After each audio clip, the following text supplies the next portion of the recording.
About 3 weeks ago, I learned my coworker was diagnosed with terminal cancer. I worked with them for quite a while as soon as I joined my company, and they were the first person to oversee my work directly. I respect them for the diligence they put into their work, and I could tell they cared a lot, but the problem was it didn't come off just right. It was overbearing and very micromanagerial. There was a point where they even lied to me about a client commitment, and they tried to make me feel bad for a double standard that they fumbled. Anyways, I'm not saying any of this to shame or condemn them. None of it was enough to brand them as a bad person, but it did make me wonder where that kind of egotistical behavior came from. I think about parentage, circumstance, nature, nurture, and I feel like I can get close to an understanding from my point of view, but it's never certain. I've always made an attempt to humanize my oppressors and people in general to understand what pushed them to wrong me or give them the benefit of the doubt, but you could call it kindness, empathy, or compassion in the face of animosity, but it's just my way of coming to terms with an act and just moving on from it. I hear about coworkers passing quite often, almost at an alarming rate over company-wide email, but I never really knew any of them, and it never really fazed me. It's made me look at familiarity like a scapegoat, almost. You can say I didn't know them, and somehow it lightens the burden of someone's passing, but it makes sense. You mourn the loss of what you care for. A few months ago was the first anniversary of my father's passing, and I think about him very often. His passing also has made me reflect on life, on overall unfair circumstances, and robbed time just as heavily as right now. And it's also made me wonder about what matters. Now, this reflection could go a number of ways. I could talk more about familiarity, cleansing the conscience of someone's passing, or how long-standing acts of unintentional or deliberate malice can numb or provoke feelings of sadness. Instead, I'm going to talk about the finality and the knowledge of it. Death is constantly around us. It waits for all of us. Those corny motivational phrases like "you only live once" or "Memento Mori" have lost all appeal in the daily churn to monotony. It's really no different from that song you've listened to on repeat, the Pledge of Allegiance, the Catholic's Apostles' Creed, or the Empire Carpet jingle of the 90s. You've heard it or said it so many times that you take it for granted and its meaning has lost all value. It's repeated and it's become expected. But there is a lesson in there. Despite us taking all these things for granted, we continue to say them, and despite us constantly taking life for granted, we carry on. The problem with taking things for granted is you don't know what you have until it's gone. Before I started my first career and was trying to get a job, I never thought I'd make it. I struggled to get my first internship and was fortunate to turn that into my career. From the moment I got that job, I was thankful for where I was, and I never lost that feeling. I finally felt like I'd made it, and everything was turning up, and over time, it absolutely did. But like all repeatable things, it turned into something expected, and I wanted it to happen, I got it, and then it became normal. Every day, I consider myself blessed, but it was only because I started to practice mindfulness. "You cannot control anything external to you" is a phrase that I live by. It combines a lot of ideals into one short phrase. For instance, you can't control someone's thoughts or reactions to your existence. Only you can control your own. Things will happen to you very often, some good, some bad. You can have influence on things in the world based on your actions, but ultimately most things are random. Learning acceptance is important, and being content with where you are goes hand in hand. You can't control people.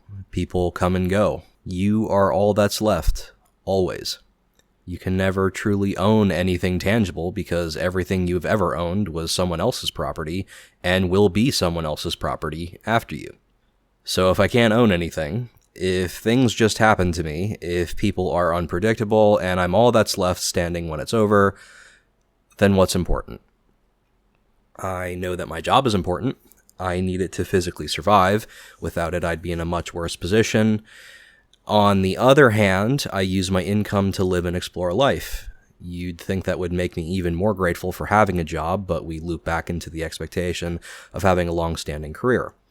So then we think about what really matters again, and how monotony feeds an expected outcome of always having that job, of doing it over and over again, until somehow we find ourselves taking things for granted again.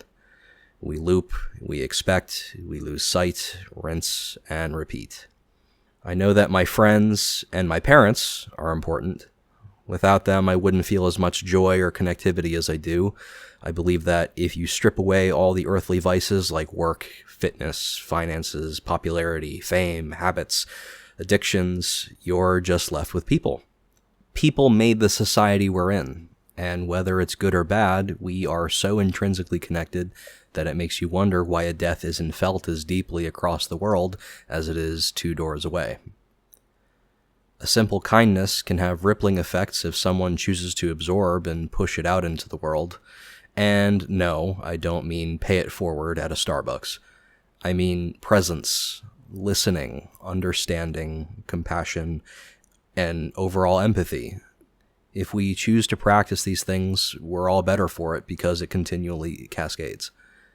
Positive learned attributes fuel positive outcomes. And it's something that I really do believe in. With all this talk about World War III and crazy politicians spouting venom about nuclear war, the thought of it is pretty daunting.